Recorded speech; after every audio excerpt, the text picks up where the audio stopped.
बिस्मिल्लाहिर्रहमानिर्रहीम। मैं इमरान भट्टी और आप देख रहे हैं मेरा यूट्यूब चैनल और फेसबुक पेज। आपको पता है कि पाकिस्तान की जो सियासत का मरकज़ महवर है वो इमरान खान है, बानी पीटीआई है, तहरीक इंसाफ है। सियासी तौर के ऊपर आप जितनी भी डिबेट हो, जितनी डिस्कशन हो, वो सारी जो है वो इर्द गिर्द इमरान खान के और पाकिस्तान तहरीक इंसाफ के गिर्द जो है वो घूमती है। चाहे वो तरीके तफज़ान पाकिस्तान को लेकर कोई मूवमेंट हो, किसी के साथ मुज़ाकरात हो, गुफ्तगू का आगाज़ हो, बातचीत करनी हो, टेबल टॉक हो, वो सारी की सारी जो डिस्कशन है वो पीटीआई के इर्द गिर्द और इमरान खान की स्टेटमेंट के इर्द गिर्द घूमती है। उसके बाद जो आपको पता है कि दूसरी जो एक प्लेटफॉर्म बनता है वो भी कोर्ट का प्लेटफॉर्म है, अदालतें हैं। और लेकिन अदालतों में भी केसेस जो हैं इमरान खान के पीटीआई के होते हैं और वो सारा दिन, सारा हफ्ता, पूरा महीना आपको पता है वो डिस्कशन में इमरान खान, पीटीआई, बल्ले का निशान वापस ले लिया गया, धांधली के इल्ज़ामात, ट्रिब्यूनल्स बन गए, सारा कुछ जो इर्द आया वो पीटीआई के इर्द गिर्द घूमता है।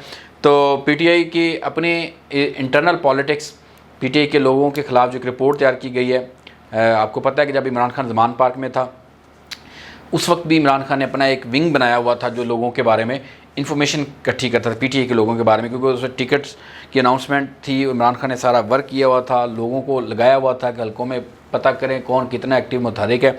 तो अब भी एक ऐसी रिपोर्ट तैयार की गई है पीटीआई की जानिब से और वो जो मरकज़ी लीडरशिप है वो उसको भिजवा दी गई है और वो रिपोर्ट जो है इमरान खान के पास जाएगी। उस रिपोर्ट में क्या है, क्या लिखा गया है, कौन कौन से नाम शामिल हैं, वो आपके सामने रखूँगा। और उसके बाद आपको पता है कि सास बहू की जो लड़ाई है, नोक झोंक है, वो चल रही है पीपल्स पार्टी और मुस्लिम लीग नून में। पीपल्स पार्टी और मुस्लिम लीग नून जो है वो आपको पता है कि इत्तेहादी जमातें हैं। वफाक में गवर्नमेंट जो है पीपल्स पार्टी की वजह से मुस्लिम लीग नून की है और पीपल्स पार्टी ने आइनी ओहदे लिए हुए हैं। बज़ाहिर वो ये कहते हैं कि आवाम के सामने एक मंजन बेचते हैं अपना चूरन कि वो हुकूमत का हिस्सा नहीं है, ताहम हुकूमत की जो आइनी ओहदे हैं बड़े इस मुल्क के रियासत के वो उन्होंने अपने पास रखे हुए हैं। तो अब बजट की बारी है तो फिर पीपल्स पार्टी और नून लीग जो है वो हम देखते हैं कि उनके दरमियान तू तराड़ मामला चल रहे हैं, बहस चल रही है। जी हम सपोर्ट नहीं करेंगे, हम इसको सपोर्ट नहीं करेंगे, वो उसके ऊपर थोड़ी सी गुफ्तगू। और फिर उसके बाद जो है पंजाब असम्बली उसमें आज वीडियोस का तज़किरा हुआ कि वीडियोस का जो धंधा है वो चल रहा है और इसके ऊपर मुस्लिम लीग नून के जो रहनुमा उन्होंने क्या रिस्पॉन्ड किया, किसकी वीडियोस का जिक्र किया गया, क्यों जवाब देना पड़ा, ये सारी डिस्कशन। और उसके बाद तहरीक इंसाफ के रहनुमा डॉक्टर शहबाज गिल जो कि आपको पता है कि इस वक्त अमेरिका में है, उन्होंने मैंने कुछ दिन कबल एक ट्वीट किया तो उन्होंने उसको कोट किया। फिर एक और सहाफ़ी हैं उबैद भट्टी, उन्होंने उसको रिकोट किया तो उसके ऊपर उन्होंने कमेंट किया कि इनको दोनों भट्टी साहिबान को जो है वो कोई इन्फॉर्मेशन जो है वो फीड कर रहा है। तो उसके ऊपर थोड़े से हक़ाइक़ जो है वो सामने रखूँगा। शहबाज गिल साहब काबिल एहतराम है मेरे लिए, लेकिन कुछ चीज़ें होती हैं वो आपके सामने रखनी बहुत ज़रूरी है, तो वो डिस्कस करूँगा आपके सामने। तो चलो आगाज़ करता हूँ अपनी गुफ्तगू का कि पीटीआई की एक इंटरनल रिपोर्ट जो है वो तैयार की गई। आपको पता है कि लाहौर में जो है तकरीबन 14 जो है कौमी असम्बली के हल्के, 13 या 14 कौमी असम्बली के हल्के और 30 के करीब जो है सूबाई असम्बली की नशिस्तें थी और तहरीक इंसाफ ने अपने तमाम नशिस्तों के ऊपर जो है अपने उम्मीदवार खड़े किए थे। और फिर उसके बाद जो कैंपेन 8 फरवरी के बाद इमरान खान की जानिब से कॉल दी गई कि आप रैलियाँ निकालें, एहतजाज करें, प्रोटेस्ट है अपना रिकॉर्ड करवाएं इस धांधली के ख़िलाफ़। तो एक अरसे से हम लोग देख रहे थे कि पीटीआई के लोग जितना उनके जिस तरह का हालात, जिस तरह का माहौल बनाया गया है पंजाब में, ख़ास तौर पे लाहौर में, तो वो प्रोटेस्ट करते, एहतजाज करते, रैलियाँ निकालते, तो फिर उनके ख़िलाफ़ एक क्रैकडाउन होता, लोगों को उठा लिया जाता, जो सड़क के ऊपर आता कोई रैली निकालता। ये तो हमने खुद देखा, हाफिज़ फ़रद अब्बास वो रैली निकालने के लिए जब जीपीओ चौक पहुँचते उनको अरेस्ट किया गया, उनके ऊपर इल्ज़ाम लगाया गया कि उन्होंने 4 पुलिस वालों को अगवा कर लिया। और यासर गिलानी वहाँ पे पहुँचे, उनके ख़िलाफ़ क्रैकडाउन। अली एजाज़ भुट्टर वो फिर शेख इम्तियाज़ उसने प्रोटेस्ट किया, उनके ख़िलाफ़ मुकदमा दर्ज कर दिया गया। मोहम्मद खां मदनी ने प्रोटेस्ट किया, उनके ख़िलाफ़ मुकदमा दर्ज कर दिया गया। हाफिज़ ईशान वो उनको अरेस्ट किया गया, उनको उनके लोग थे जो लीडर्स जो वर्कर थे जो रैली की शक्ल में जीपीओ चौक पहुँचे थे, क्योंकि कॉल दी गई थी कि जीपीओ चौक पे इकट्ठे होना है।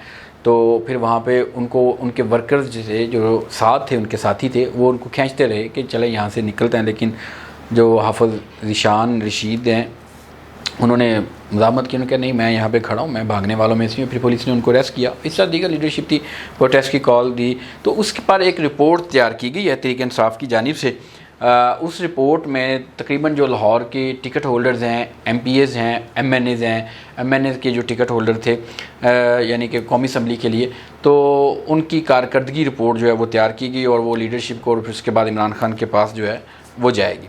अच्छा, वो बड़ी बुरी नाक़िस परफॉर्मेंस आप कह सकते हैं कि उस रिपोर्ट के मुताबिक जो तहरीक इंसाफ लाहौर की लीडरशिप है वो उनको मेंशन किया गया कि ये गैर मुतहरिक है, ये फ़ाल नहीं है। इन्होंने उस तरह इमरान खान की कॉल के ऊपर लबैक नहीं कहा, लोगों को मोटिवेट नहीं किया, लोगों को बाहर नहीं निकाला और जो है वो जान छुड़ाने की कोशिश करते रहे जो रैलियाँ निकालनी थी जिस तरह कॉल की थी। अच्छा, वो ये सारा एक रिपोर्ट मुरतब की और वो रिपोर्ट भिजवाई गई है कि इसमें आप लोगों के जो MPAs थे, जो टिकट होल्डर थे, इनकी कोई दिलचस्पी नहीं थी, एकदम दिलचस्पी की थी। अच्छा, उसमें मैं आपको वो रिपोर्ट जो है वो बताता हूँ कि रिपोर्ट क्या है जी। अच्छा, इस रिपोर्ट में अरकान और टिकट होल्डर के जो जितने भी सारे पैगामात कॉलिंग थी, यानी कि उन्होंने कॉल की अपने वर्कर्स को, उनको वो सारी रिकॉर्ड का हिस्सा बनाई गई। बड़ी एक जामे जो रिपोर्ट है वो मुरतब की गई है। अच्छा जी, इसमें यह है कि 30 सूबाई असम्बली के जो टिकट होल्डर्स हैं और मरकज़ी रहनुमाओं से सिर्फ 13 जो लोग हैं, रहनुमा हैं तहरीक इंसाफ के, उन्होंने पार्टी हिदायत को फॉलो किया और कौमी असम्बली के 13 हल्कों में से सिर्फ एक टिकट होल्डर जो है वो मुतहरिक रहा। ये रिपोर्ट मैंने तैयार नहीं की या किसी और ने तैयार नहीं की, ये पाकिस्तान तहरीक इंसाफ के अपने लोगों ने तैयार की है। जो एक उन्होंने अपना एक मेकनिज़म बनाया हुआ है उसके तहत कि कौमी असम्बली का सिर्फ एक रुकन मुतहरिक था, जबकि सूबाई असम्बली के सिर्फ 13 लोग थे, जो यानी कि जो टिकट होल्डर्स MPAs, बाकी कोई इतना मुतहरिक और एक्टिव नहीं था। अच्छा, अब उसमें नाम किन किन के जो मुतहरिक नहीं थे, जिनके खिलाफ क्या लें आपसे एक चार्ज शीट है जो वो यही लतीफ़ खोसा, सलमान अकरम राजा, शहजाद फ़रूक, ज़हीर अब्बास खोखर, मोहम्मद खान मदनी ने पार्टी की जूम मीटिंग में शिरकत की, ना कोई रैली निकाली, यानी कि पार्टी की जो इंटरनल मीटिंग्स हैं उसमें भी शिरकत नहीं की, ना इन्होंने कोई रैली निकाली। ये तो हमने भी देखा ना कि इनमें से तो हमें कोई बंदा नज़र नहीं आया। हाँ, मोहम्मद खान मदनी लास्ट टाइम एक उन्होंने अपने हल्के में रैली निकालने की कोशिश की थी और वहाँ पे भी इनके ऊपर पर्चा हुआ, FIR दर्ज की गई। अच्छा, उसके बाद जी आज़म खान न्याजी, यूसुफ म्यू, मेहर शराफत अली, नदीम बारा भी पार्टी दिलचस्पियों से दूर रहे। ये भी इनमें से कोई एक पर्सन, क्योंकि हम इसको कवर करता हूँ मैं PTI को, और रैलियाँ जुलूस सारी मैं बीट करता हूँ, रिपोर्टिंग करता हूँ, तो कभी इन लोगों को नहीं देखा। मेहर शराफत जो है वो ट्विटर के ऊपर आपको नज़र आते हैं, ट्विटर के ऊपर आपको दिखाई देंगे, काफ़ी एक्टिव है सोशल मीडिया के ऊपर, लेकिन ग्राउंड के ऊपर जो है बिल्कुल इन नामों में से कोई एक बंदा भी हमने नहीं देखा जो पार्टी की जो लाइन थी, जो इमरान खान की लाइन थी, जो उन्होंने एहतजाज की कॉल दी थी, उसके ऊपर लबैक कहा और पूरा अपना एक पावर शो करने की या पब्लिक को इकट्ठा करने की कोशिश की हो। इसी तरह जो रिपोर्ट मेंशन की गई, अली इम्तियाज़ वड़ैच, शेख इम्तियाज़, यासर गिलानी भी रैलियाँ निकालने में नाकाम रहे, यानी कि इन तीनों का नाम भी इसमें शामिल है। अली इम्तियाज़ वड़ैच जो है आपको पता है कि उसको हम लोगों ने कभी नहीं देखा कोई रैली निकाल रहे। वो एक जो नोट करते हैं वो कुछ शायद इस तरह क्लास नहीं है पब्लिक फिगर वाली। हाँ, शेख इम्तियाज़ ने पिछले दिनों आर्य बाज़ार में रैली निकाली थी, उस वक्त उनके ऊपर पर्चा हुआ था 18 लोगों के ऊपर। यासर गिलानी तो PTI के मुतहरिक हैं, वो तो निकालते हैं रैलियाँ, ये तो हमने भी देखा था। शायद उनकी अपनी रिपोर्ट है, उनकी पॉलिसी PTI की जो ग्राउंड पे हम लोग देखते हैं, नज़र आते हैं हमें, जो एक आवाज़ उठाते नज़र आ रहे होते हैं। तो इसके अलावा ये पस मंज़र ये था कि इमरान खान ने, आपको पता है कि सबको हिदायत की थी कि वो रैलियाँ निकालें, प्रोटेस्ट करें, एहतजाज करें। तो ये वो लोग हैं जिनके खिलाफ ये चार्जशीट तैयार की हुई, ये रिपोर्ट जो है आला क़यादत को, उसके बाद फिर आपको पता है इमरान खान के पास, और देखते हैं कि आने वाले वक्त में इस रिपोर्ट की PTI के ऊपर क्या असरात पड़ते हैं।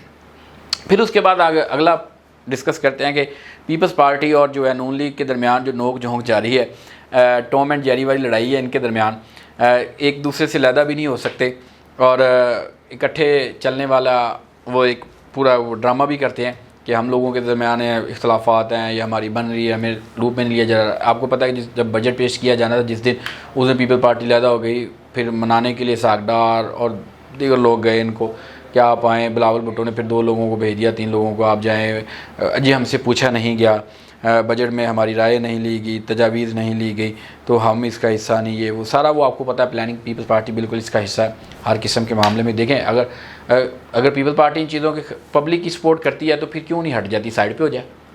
और आपको मसला आपको पता है कि ये पब्लिक के लिए नहीं है या अवामी मफाद नहीं है, अवाम को नुकसान होता है, तो आप साइड पर हो जाए। लेकिन ऐसा भी नहीं होगा, क्योंकि इक़्तिदार से चिमटे रहना है, ठीक है, इक़्तिदार को छोड़ना नहीं है, पब्लिक की फ़िक्र नहीं है। तो इन दिनों भी आजकल यही चल रहा है कि पीपल पार्टी नून लीग में ऐसा लग रहा है कि बड़ा तनाव है, सब कुछ होगा, लेकिन ऐसा कुछ नहीं है। ये सिर्फ ऐसा बाहर ऐसा लगता है कि पीपल पार्टी कोई बड़ी डिमांड है जो वो मनवाना चाहती है, क्योंकि बजट है, बजट पास करवाना हुकूमत की मजबूरी है और बजट पास करवाने के लिए पीपल पार्टी का साथ नागुज़ीर है। इसलिए पीपल पार्टी जो है अपने पूरे पंजाबी के अंदर नखरे बहारी, तो नखरे इसलिए दिखाए जा रहे हैं, शायद उनका कोई काम होगा, उन्होंने अपने मुतालबात मनवाने होंगे, जो चीज़ें रुकी होंगी वो सेटल करवानी होगी, तो इस वजह से पीपल पार्टी अपना वो रेट बढ़वा रही है और यही पीपल पार्टी होगी, इसी गवर्नमेंट को सपोर्ट करेगी, इसी में सब कुछ होगा, बजट भी पास कराएगी, नून लीग के साथ भी बैठेगी। सब इस वक्त जो है सास बहू वाली नोक झोंक रहना एक ही घर में, इन्होंने सब कुछ इकट्ठा करना, बस आवाम को बेवकूफ़ बना रहे हैं। क्योंकि आपको पता है कि मोहसिन शाह नवाज रांझा जो उन्होंने आज ही कहा है कि अगर नून लीग ਨੂੰ कुछ होया, नून लीग जेल च गई तो बचती पीपल पार्टी भी नहीं, तो उन्होंने कहा कि दोनों ही अडयाला जेल जाएंगे। तो यही वजह है कि दोनों का एक साथ रहना मजबूरी है कि अगर ये ख़त्म होते हैं या इनका इत्तेहाद ख़त्म होता है तो दोनों अडयाला जेल जाएंगे, क्योंकि अडयाला में एक वक्त में एक शख्स ही रह सकता है, या एक पार्टी रह सकती है, या एक किरदार रह सकता है। तो इस वक्त एक किरदार जो है वो अडयाला जेल में है, अगर वो बाहर आएगा तो फिर किसी ना किसी और की बारी होगी। सियासतदानों के दरमियान ये चक्कस जो है वो चल रही है बाहर जो, लेकिन ऐसा होना नहीं चाहिए। बहुत हो गया कि मुखालफिन को जेल में डालते रहें, जेलों में डाल दें। ये पीपल पार्टी के दरमियान एक कह लें कि हल्की फुल्की नोक झोंक प्यार मोहब्बत चल रहा है, और ये सिर्फ आवाम को बेवकूफ़ बनाने के लिए, आवाम को दिखावा करने के लिए कि हम इख्तिलाफ़ात कटे, ऐसा कुछ नहीं है। अच्छा, ये आगे बढ़ता हूँ। शहबाज गिल साहब ने, मैं आपको बताता हूँ, मैंने एक ट्वीट किया था कि फ़ारूक हबीब वो गुफ्तगू चल रही थी कि जो लोग पीटीआई को छोड़ गए हैं वो वापस आ सकते हैं, तो उनको लेना चाहिए या नहीं, या उन्होंने किस तरह की स्टेटमेंट दी। शेख रशीद ने इंटरव्यू दिया था उस तनाजुर में, तो जिस दिन फ़ारूक हबीब को वहाँ पे लाया गया था तो उस हवाले से मैंने ट्वीट किया था कि जो बज़ाहिर हमने नोट किया, देखा हमने सिर्फ कि फ़ारूक हबीब के जो हाथ थे वो कपकपा रहे थे, लर्जिश थी उनके हाथों में, जब वो बैठे तो उनकी टांगों में लर्जिश थी, यहाँ पे निशान था उनके, स्टिचेस यहाँ पे लगे हुए थे, उनके निशान थे। तो जब हमने उनको मिले, देखे, तो हम लोग समझे कि उनके साथ क्या बीती होगी। और फिर जब वो उन्होंने गुफ्तगू की, बात कहाँ से कहाँ थी, क्या बोलना था, वो हम लोग सिर्फ महसूस करते रहे कि एक बेबस इंसान देखा।